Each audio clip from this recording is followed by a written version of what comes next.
Good morning, my dear children. So now I am your teacher for today, and my name is Teacher Leia Salporo, but you can call me Teacher Leia.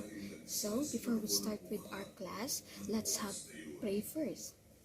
My dear children, if you know this song of our prayer for today, then let's sing together, okay? Jesus loves me, yes, I know. For the Bible tells me so. Little ones to him belong. They are weak, but he is strong. Yes, Jesus loves me. Yes, Jesus loves me. Yes, Jesus loves me. The Bible tells me so. So, my dear children, I have a new topic for today to discuss you about the big book. And this big book is telling about the true story about friendship and the good things, anything that naasa big book nakabutang. So, let's start reading the big book. So, children, I have here a big book, and this is about the story.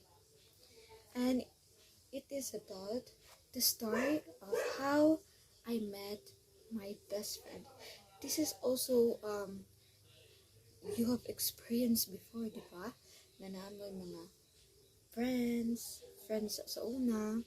Di ba, when you have best friend, di ba na may first meeting, mga chika-chika mo, then mag-ila-ila mo, inana, muna siya. So, this is how I met my best friend. So, naadjud mo mga story with your best friend in first meeting. So, let's see the inside. Let's start reading this story.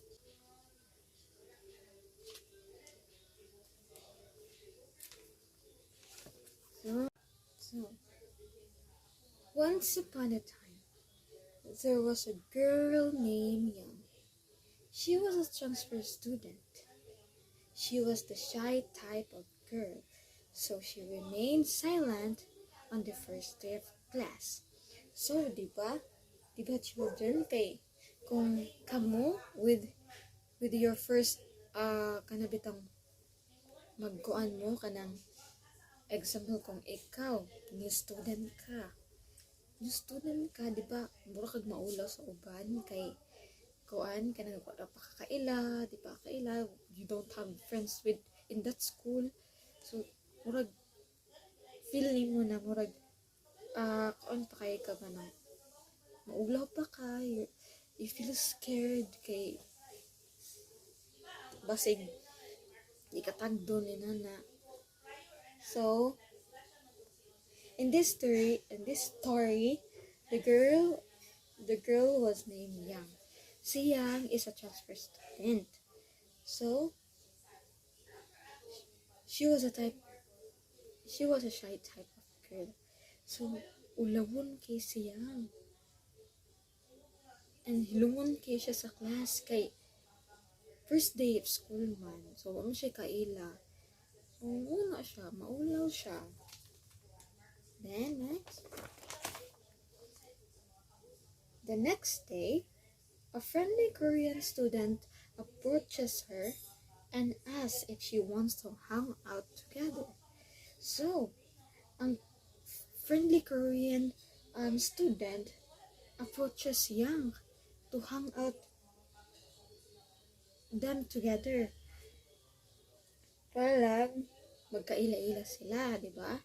Di ba, kamu po, did you experience this kind of the story na ako nung may not a Korean student but a Pinoy student like us na mga Pinoy ta na naamoy mga mo approach ninyo na mga student from that school na wala pa sila kailan nimo, na ganahan sila makiila-ila nimo, ganahan silang makuyog kay na. So they approaches you para makaila sila nimo.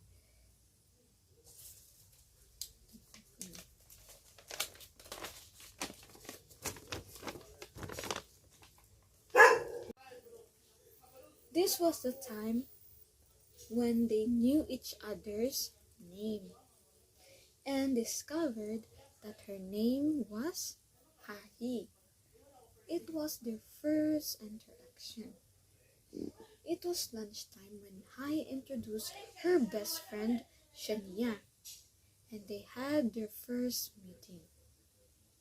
So, Yang knew that the girl that the friendly Korean student approaches her was named Hahi, and Hahi also introduced her best friend, which is Shania. So they have their first meeting. So nagstorya na sila, chika-chika na sila about their mga lives. Inana na siya kadali mangita kang best friend.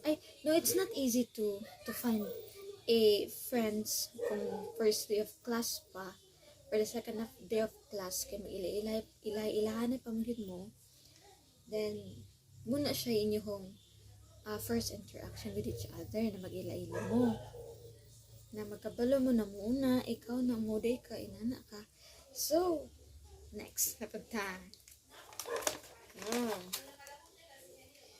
As time passed, Hahi brought cooked Korean noodles delivered by her father, and they began eating their own food. Yang noticed that Hahi only eats noodles. She abruptly asked Hahi if she can have the soup. So since then, whenever Hahi brings noodles, she has always shared the soup with Yang. So, si Hahi, in lunchtime, every lunchtime, murag ang iyang dalon sige is noodles. And Yang noticed that si Hahi, ang noodles ray gikaon. Anya siyang ganahan kay siyag soup, ganahan siyag sabaw. Sabaw that kanang it's like kanabit ng spicy na sabaw. Yang likes it very much. So Yang gi ask si Hahi if hatagan ba siya noon na mangayo siya og noodles. I mean, the soup. Mangayo siya og soup ni Hahi. Okay? Yang wants the soup. So, Hahi gives the soup with Yang. And when the time Hahi brings noodles, then Hahi always shared the soup with Yang. So, si Yang na sige ang tighurot sa soup. Kay si Hahi, she don't like the soup manggod. So, ang iyang ganahan is noodles na niyang kanon. So, muna siya. And then, when there was free time, Shania, Hahi, and Yang went to the school field. It was their personal hideout where they could rest, take pictures, sing, and dance. It was one of their favorite places to spend their time. So, children, kani si Shania, Hahi, and Yang, when they have a free time, they always go to the field para lang mag-picture-picture, magsayo-sayo dito, practice, and magkanta-kanta pod. Kay dito magud is kanang hilom kayo, walay laing saba, walay laing kanang makadungog, walay laing makakuan, walay laing makasamot ninyo dito. So, they choose the field to their hideout if they have a free time. Next. But when that incident occurred, their friendship began to fray in unexpected ways. It was the day of their mall outing. They went to the top floor, where the arcade games are located. So, naani ni tabo, children, na wala gi-expect, unexpected ways. So, silang tulo ni Hahi, Yang, and Shania, they go out for the mall outing. Nangato sila sa top floor na naay arcade games, na mga dulaan, di ba? Dito na sila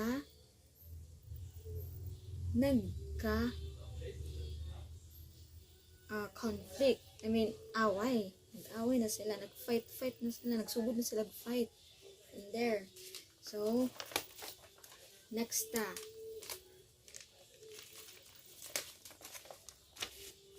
So, Shania suggests a dancing game to play together. Yang, being a shy girl, refuses to join in the dance game and instead prefers to watch. As Shania forces Yang to dance, the conflict flares up and Yang explodes. This minor argument got to the point where Yang left the place and their friendship ended. Hala, diri na sila nagsugod og away. Si Shania suggested the dancing game na mag-play silang tulo. But Yang refuses it to join.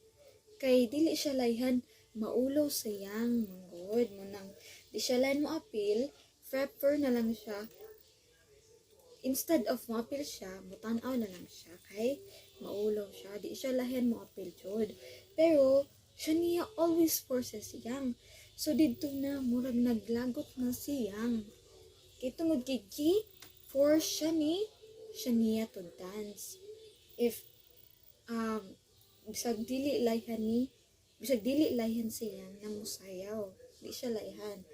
So ang conflict ni dako na ni taas na, buro na sila ga-fight na jud sila, and minor argument pa ni siya, pero hantod ni dako na jud ning away.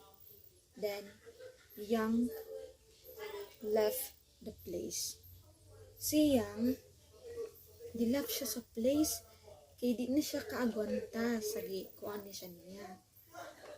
Na ni fight na siya Shania ni, fight na sila duwa, so dili layan si Yang na makig-away. Kay sa mall man, makaulo ba akong mag-away mo sa mall, diba? So, Yang and Shania ended their friendship na. Wala na sila, di na sila friends. Nabuak na ilang friendship.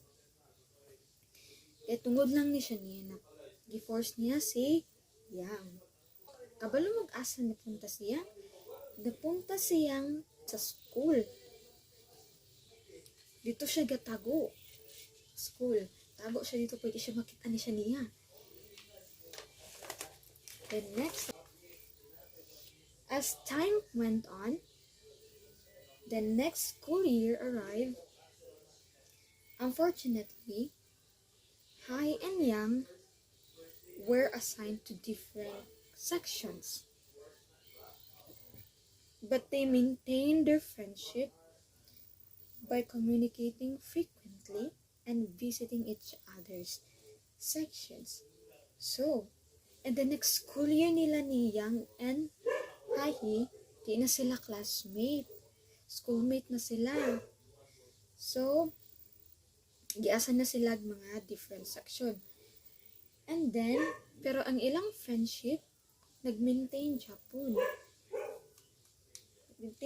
Nag-continue in Japan even if di na sila classmate. When lunchtime, when snack time, sila ra Japon na sige kuyog. And sa dismissa pod, kanang tigpauli na sa class, sila ra Japon ang siging kuyog. Their friendship wala ni change. So, the last one is this.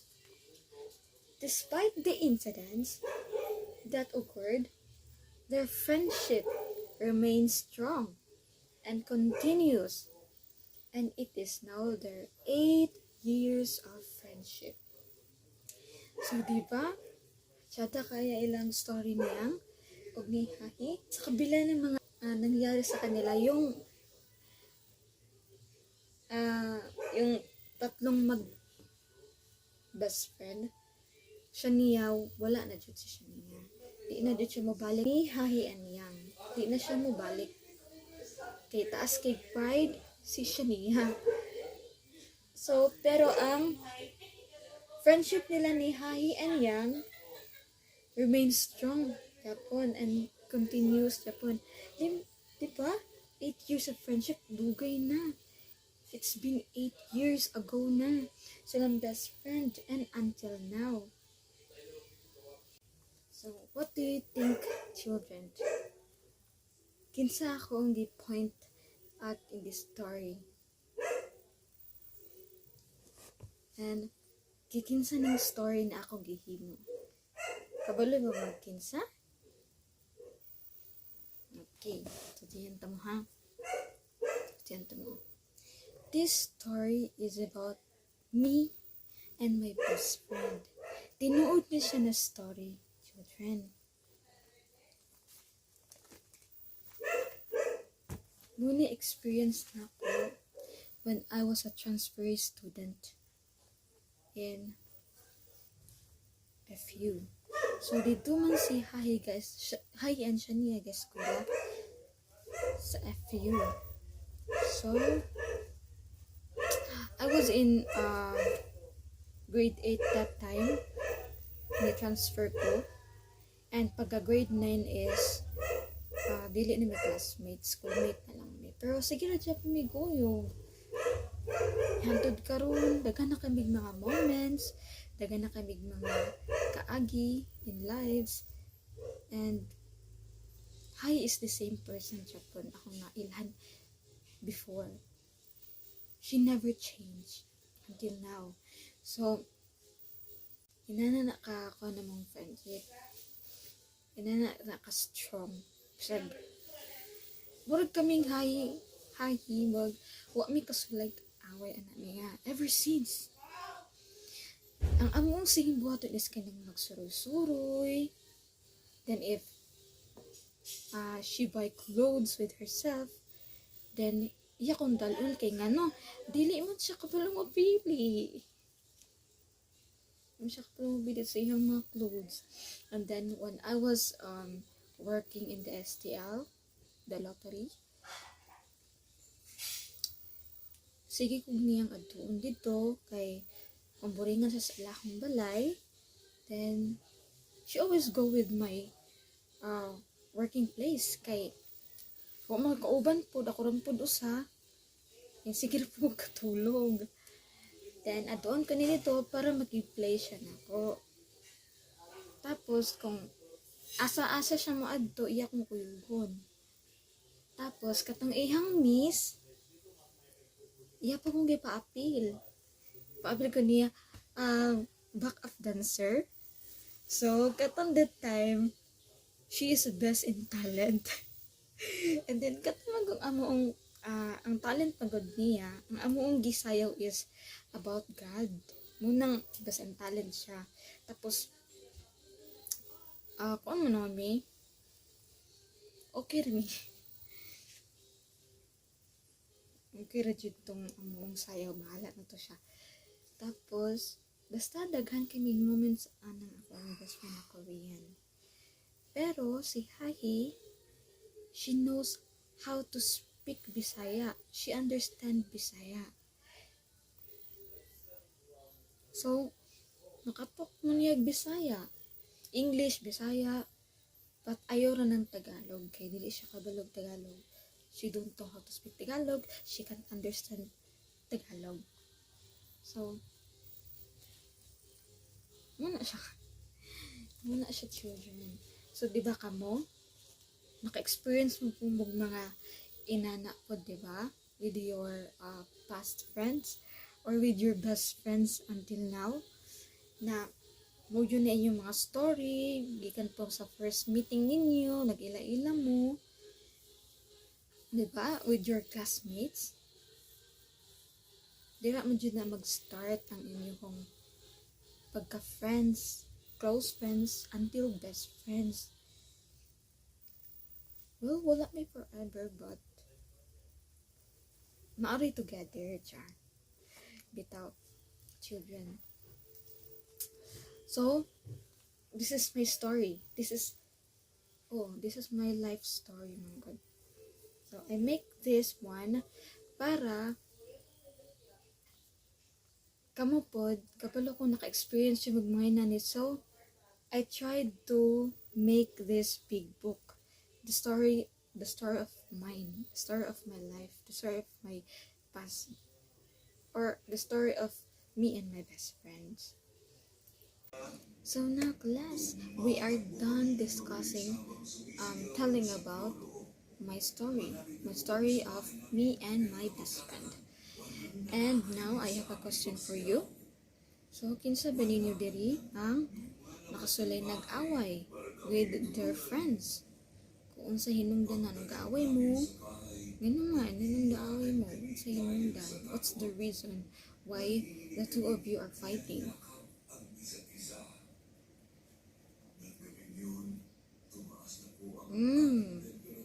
Kikikawat imong ballpen. Okay. Yeah, that's bad. Okay, kawat mo na siya. So, di yun na siya pwede. Pero, mabalik ra mo siya po na yung friendship kung strong ra po na. Even if mo na nahitabo ninyo, nangawat siya.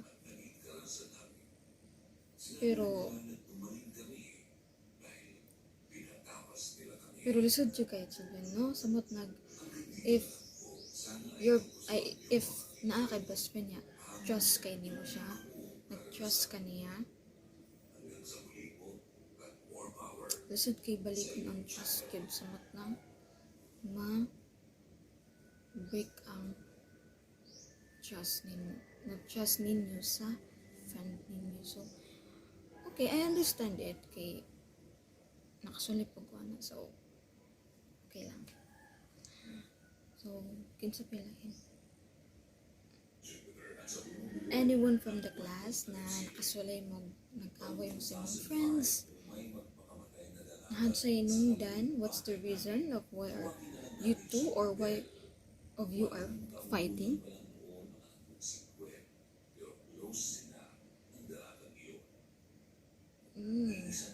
Okay.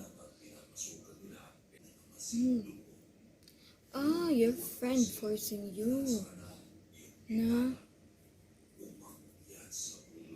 napadulaon ka na, hindi ka layhan. Pareha din sa akuon. Dili ko layhan ng pugson ko. Dili magud kung di gyud talayhan, di gyud tapat pugson, di ba? Kay so na nato kay mo na siya.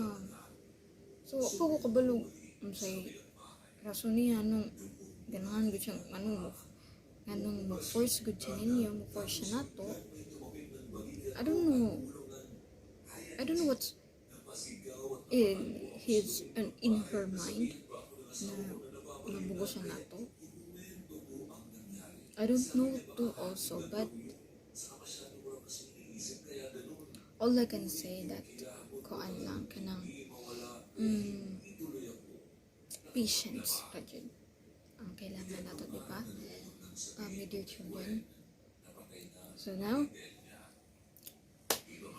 done na ta sa atong questioning. And then, let's have next our activity for today. So, this is very exciting, children. I will group you into 5 members. 5 members in a group. So, inyo ni siyang i-role play. Nakanabitang first meeting ninyo with your friends, and then unsa inyong reactions, unsa inyong interactions with each other, and then unsa inyong feel kung first day of class ni ninyo na kanang may bagong friend and friend na in other schools. So let's act that in front of your classmates. Mag-roleplay ta kabayan og friendship. It's about a first day of school, the new student, the transfer student. So now I will be giving you 10 minutes to discuss, prepare, and practice about your roleplay. Then after that, we will start. Okay? My dear children, I almost forgot this. So now, children, I have a rubric in here, and I expect your performance na good siya, very good siya, nice kay siya, na neat kay siya pag-ayimo, and this will be graded, okay? So, I have a rubric in here, and I will be graded you based on your performances. Okay.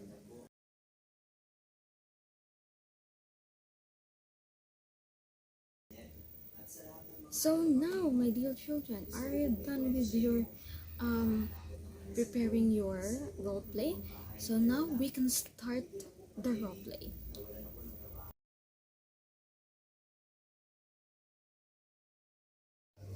So now, my dear students, we are done with our role play. So naa na ang inyong mga grades, and then I will tell you your grades tomorrow, okay? Okay, it's time for you to relax now because we're done with our discussion for today. So let's meet tomorrow. Goodbye.